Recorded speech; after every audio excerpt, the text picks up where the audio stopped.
Hoje, vamos estudar a Palavra de Deus com o tema A Descida do Espírito Santo no dia de Pentecostes. Vejamos o livro de Atos, capítulo 2, versículo 1. Ao cumprir-se o dia de Pentecostes, estavam todos reunidos no mesmo lugar. De repente, veio do céu um som, como de um vento impetuoso, e encheu toda a casa onde estavam assentados. E apareceram, distribuídas entre eles, línguas, como de fogo, e pousou uma sobre cada um deles. Todos ficaram cheios do Espírito Santo e passaram a falar em outras línguas, segundo o Espírito lhes concedia que falassem. 2000 anos atrás, neste mesmo dia e horário, os apóstolos se reuniram no sótão de Marcos e celebraram a santa festa do dia de Pentecostes. Quando chegou o dia de Pentecostes, o Espírito Santo, como um vento impetuoso do céu, veio e pousou sobre cada um deles. Através do fogo do Espírito Santo, como línguas de fogo, todos receberam um coração ansioso e ardente. Desse momento em diante, cerca de 3.000 ou 5.000 pessoas vieram para Deus em um único dia.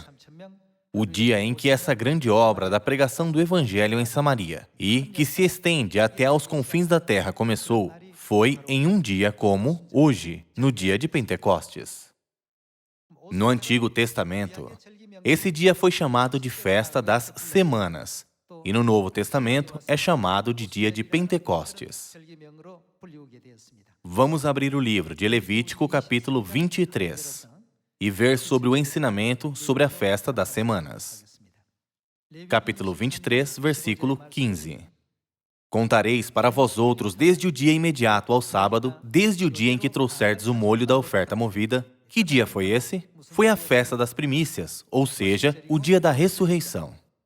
Foi por isso que Jesus Cristo ressuscitou dos mortos no dia imediato ao sábado, como as primícias dos que dormem. Não foi? Contareis para vós outros desde o dia imediato ao sábado, desde o dia em que trouxerdes o molho da oferta movida, 7 semanas inteiras serão. Para calcular 7 semanas inteiras, quando multiplicamos 7 vezes 7, são 49. Versículo 16. Até ao dia imediato, ao 7º sábado, contareis 50 dias. Então trareis nova oferta de manjares ao Senhor. Quando vemos o significado da palavra Pentecostes, significa 50.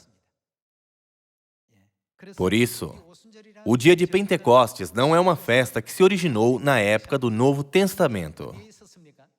Desde quando ela começou a ser guardada? Podemos ver que fazia parte da lei de Deus, que foi guardada desde 3.500 anos atrás, desde o tempo de Moisés. No Novo Testamento, Deus cumpriu a profecia sobre o dia de Pentecostes. O Antigo Testamento é a sombra, e o Novo Testamento é a realidade. As palavras de Deus no Antigo Testamento formam par com as do Novo Testamento, criando uma relação mútua entre elas. Vamos ver o versículo 16. Até ao dia imediato, ao 7º sábado, contareis 50 dias. Então, trareis nova oferta de manjares ao Senhor. Versículo 17. Das vossas moradas, trareis 2 pães para serem movidos. De 2 dízimas de 1 éfa de farinha serão. Levedados se cozerão. São primícias ao Senhor. O referente dia, que era um dia imediato ao sábado, o 50º dia desde o dia em que eles trouxeram o molho da oferta movida, ou seja, o 50º dia desde o dia da ressurreição é hoje. Quanto às datas de todas as festas do Antigo Testamento, Deus já determinou quando elas deveriam ser celebradas na lei de Moisés. De acordo com o tempo determinado da festa, Deus derramou o Espírito Santo da chuva temporã sobre todos os santos da igreja primitiva no 50º dia no Novo Testamento. Então, por que Deus deu o Espírito Santo no dia de Pentecostes? Vamos descobrir a razão e a vontade de Deus em conceder o Espírito Santo no dia de Pentecostes, no livro de Atos, capítulo 1. Capítulo 1, versículo 6. Então, os que estavam reunidos lhe perguntaram: Senhor, será este o tempo em que restaures o reino a Israel? Respondeu-lhes: Não vos compete conhecer tempos ou épocas que o Pai reservou pela sua exclusiva autoridade. Mas recebereis poder ao descer sobre vós o Espírito Santo. Está escrito que quando o Espírito Santo descer, os filhos de Deus que creem receberão poder. E sereis minhas testemunhas tanto em Jerusalém como em toda a Judéia e Samaria e até aos confins da terra. As suas orações ansiosas a Deus por 10 dias, pedindo pelo Espírito Santo no sótão de Marcos, foram respondidas através do Espírito Santo da chuva temporã que foi derramado no dia de Pentecostes. E suas vidas como testemunhas, que testificaram sobre Cristo em Samaria e até aos confins da terra, começaram no dia de Pentecostes. Quando o povo de Deus começa suas vidas como testemunhas, Deus concede a elas a grande autoridade do Espírito Santo e as bênçãos, certo? Vejamos o livro de Atos, capítulo 2, versículo 41, mais uma vez. Mas recebereis poder ao descer sobre vós o Espírito Santo, e sereis minhas testemunhas em Samaria e até aos confins da terra. De acordo com as suas palavras, depois de receberem o poder, o incrível poder do Espírito Santo, mais forte do que antes, este acompanhou os apóstolos e todo o povo de Deus. Versículo 41. Então, os que lhe aceitaram a palavra foram batizados, havendo o quê? Quantos foram acrescentados? Havendo um acréscimo naquele dia de quase 3.000 pessoas. Até então, somente 120 pessoas se reuniam. Mas Deus adicionou 3.000 em um dia. Deus permitiu que esse crescimento repentino da igreja começasse através do dia de Pentecostes. Não foi simplesmente 3.000 pessoas que foram acrescentadas em um dia. Mas a pregação começou nesse momento, não foi? Quando Pedro se levantou e entregou a palavra de Deus, 3.000 pessoas receberam a graça e foram imensamente comovidas. Que seus olhos foram abertos e elas foram capazes de voltar para Deus através do arrependimento.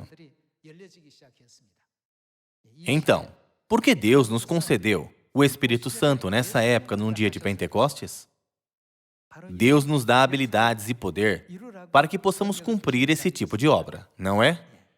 Vamos para o livro de Ezequiel, capítulo 3, versículo 16.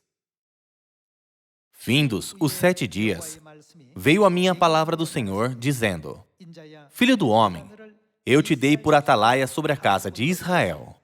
Da minha boca ouvirás a palavra e os avisarás da minha parte.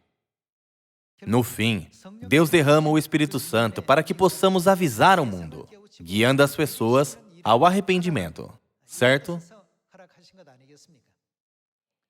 Depois de testemunharem como Jesus foi crucificado, arrastado pelos soldados romanos e preso pelos servos dos sumos sacerdotes, os discípulos ficaram com muito medo.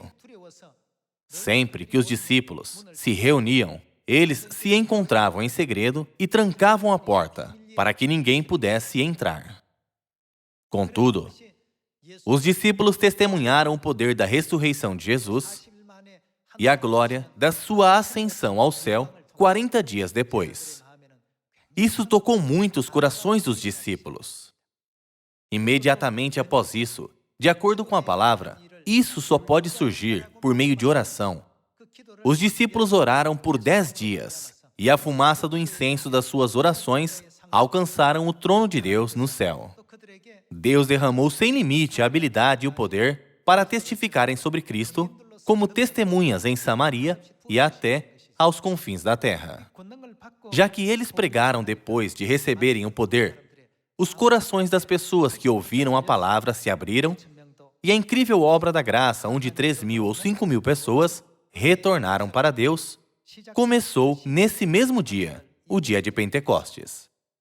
Como não estamos pregando para apenas 1 bilhão de pessoas, mas para 7,7 bilhões, o dia de Pentecostes tem significado realmente importante, não é? No livro de Ezequiel, capítulo 3, versículo 17, está escrito: Filho do homem, eu te dei por atalaia sobre a casa de Israel. Da minha boca ouvirás a palavra e os avisarás da minha parte. Vamos ver como Deus os avisou no versículo 18. Quando eu disser ao perverso, certamente morrerás, e tu não o avisares e nada disseres para o advertir do seu mau caminho, para lhe salvar a vida, esse perverso morrerá na sua iniquidade, mas o seu sangue da tua mão o requererei. Nós devemos entender muito bem sobre o lugar e a situação em que estamos.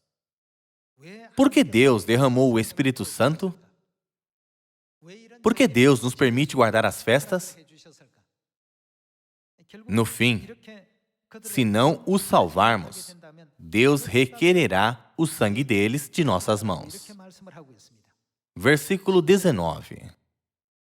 Mas, se avisares o perverso, e ele não se converter da sua maldade e do seu caminho perverso, ele morrerá na sua iniquidade, mas tu salvaste a tua alma.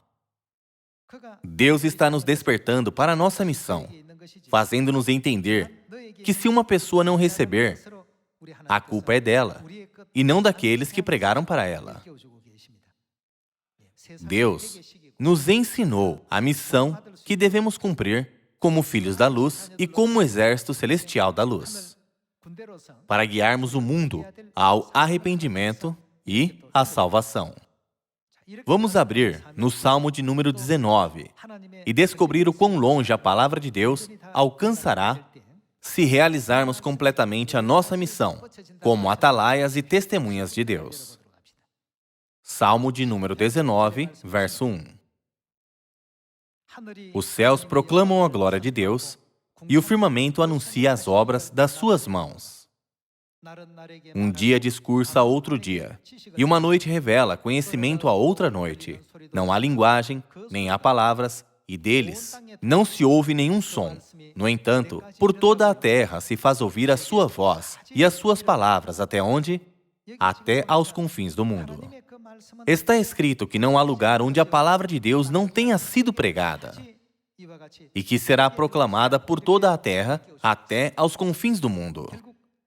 Quando a palavra de Deus for aos confins do mundo, o que os pregadores dirão a eles?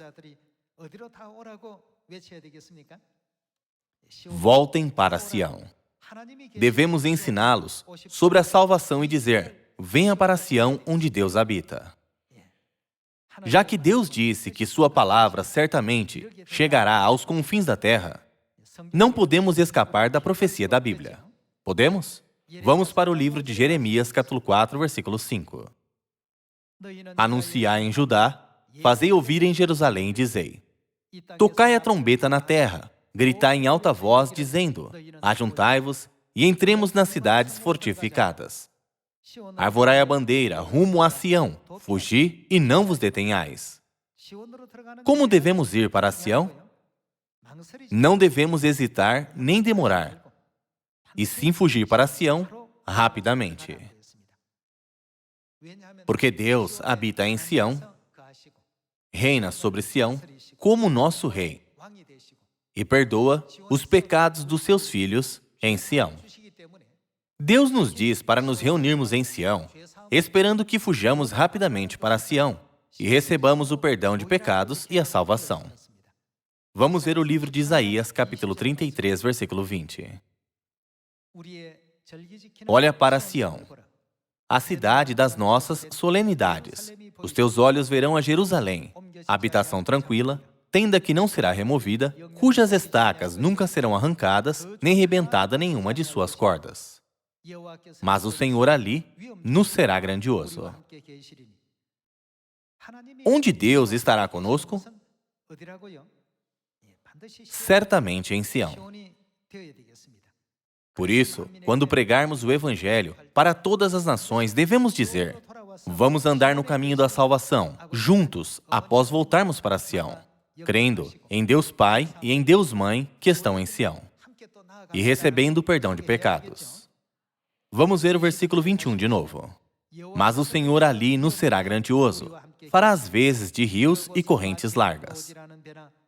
Barco nenhum de remo passará por eles. Navio grande, por eles, não navegará. Porque o Senhor é o nosso juiz, o Senhor é o nosso legislador, o Senhor é o nosso rei. O que Ele fará? Ele nos salvará. Vamos continuar com o versículo 23.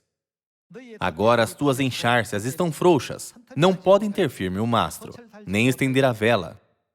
Então se repartirá a presa de abundantes despojos, até os coxos participarão dela. Nenhum morador de Jerusalém dirá, estou doente, porque ao povo que habita nela, ou seja, ao povo que habita em Sião, perdoar-se-lhe-á a sua iniquidade. Já que a grande graça e bênçãos da salvação podem ser encontradas em Sião, reúnam-se em Sião sem demora. Quem quiser a salvação e o perdão de pecados, venha e se encontre com Deus que habita em Sião. Não devemos ensiná-los dessa forma e ajudá-los a entender a verdade? Na época do Filho, os discípulos pregaram o Evangelho para todas as pessoas através do Espírito Santo da chuva temporã que foi derramado no dia de Pentecostes, dizendo, venham para Jesus Cristo, que é o nosso Salvador. Da mesma forma, agora, nessa última época do Espírito Santo, devemos pregar de todo o coração, dizendo, venham ao Espírito e à noiva, que são os salvadores da época do Espírito Santo. Venham e recebam o perdão de pecados, a salvação e as bênçãos da vida eterna, e se encontrem com Deus Pai e Deus Mãe. Não devemos gritar dessa forma? De acordo com o profeta Ezequiel, de quem é a obra que estamos realizando? Estamos realizando a obra que vem de Deus. Vamos para o livro do Apocalipse, capítulo 22. Capítulo 22, versículo 17. O Espírito e a noiva dizem, vem. Quando o Espírito e a noiva, que são Deus Pai e Deus Mãe, falaram, o que eles disseram para toda a humanidade? Eles disseram, vem. Quando pregamos para as pessoas em todo o mundo, confiando nessa palavra, vem, não estamos convidando eles da parte do pai e da mãe? Essas notícias não devem ser pregadas para todas as 7,7 bilhões de pessoas do mundo? Quando pregamos o Evangelho dessa forma, o que os profetas dizem sobre o resultado da nossa pregação? Vamos ver o livro de Jeremias, capítulo 3, versículo 17. Naquele tempo, chamarão a Jerusalém de trono do Senhor. Nela, o que as nações farão? Se reunirão todas as nações. Quando Jerusalém, nossa Mãe Celestial, ou seja, o Espírito e a noiva disserem, vem, todas as nações se reunirão. Nela se reunirão todas as nações, em nome do Senhor, e já não andarão segundo a dureza do seu coração maligno. Naqueles dias, andará a casa de Judá com a casa de Israel, e virão juntas da terra do norte, para a terra que dei em herança a vossos pais. Os filhos de Deus, que retornaram ao pai e à mãe, nunca deixarão Jerusalém outra vez, através do arrependimento, marchando em direção à eterna glória do reino dos céus. Então, a obra do último Evangelho de Deus chegará ao fim, não é? Deus nos deu habilidades e talentos para que possamos ter essa esperança e realizar a obra de Deus, através do Espírito Santo da chuva serôdia, concedido no dia de Pentecostes. Através dos talentos espirituais que nós recebemos, vamos todos pregar em Samaria e até aos confins da terra. Vejamos o livro de Isaías, capítulo 60, versículo 1. Dispõe-te, resplandece, porque vem a tua luz e a glória do Senhor nasce sobre ti. Porque eis que as trevas cobrem a terra e a escuridão os povos, mas sobre ti aparece resplendente o Senhor, e a sua glória se vê sobre ti. As nações se encaminham para a tua luz, e os reis virão para o resplendor que te nasceu. Deus já criou toda a humanidade e os sistemas terrenos de uma maneira que todos podem vir, contanto que iluminemos a luz.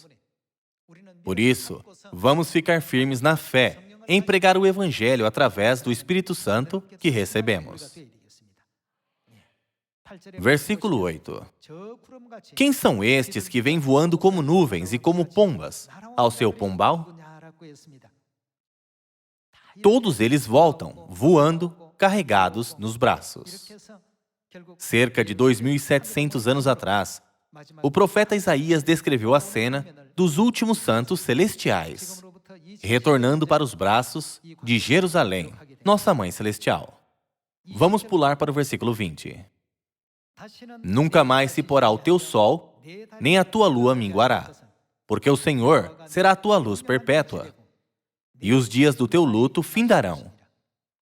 Todos os do teu povo serão justos, para sempre herdarão a terra.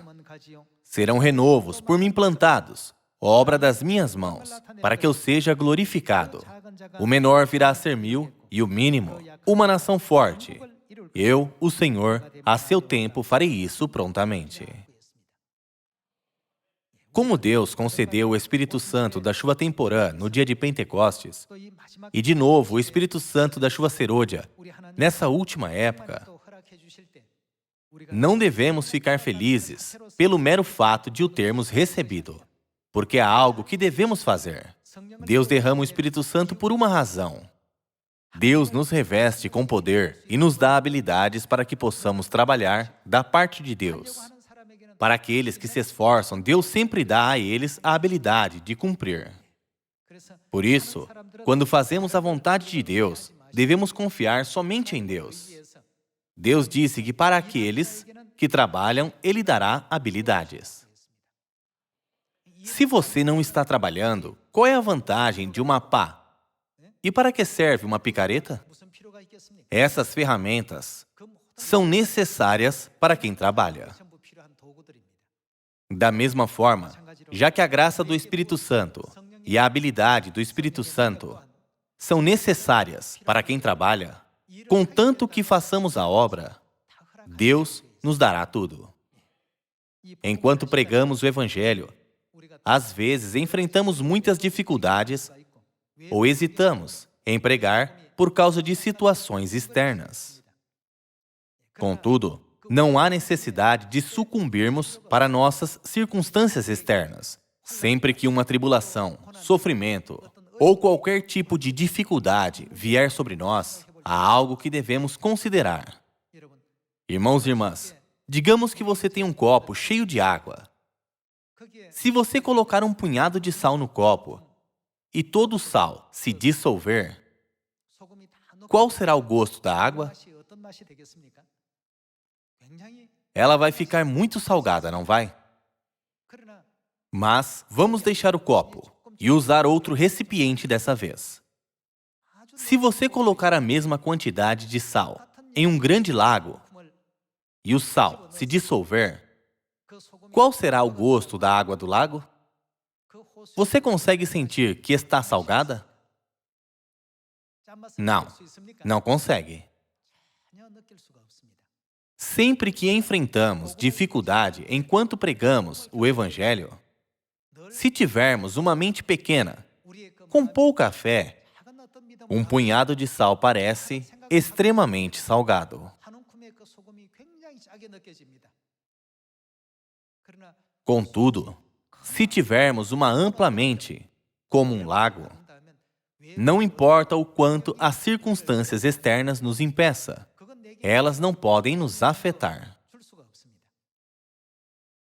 Já que os apóstolos que receberam o Espírito Santo da chuva temporã pregaram com essa mentalidade, mesmo que os fariseus e os mestres da lei tenham caluniado e impedido suas pregações, colocando-os até mesmo em prisões, não importava quanta dificuldade e dor caíram sobre eles, eles não paravam de pregar.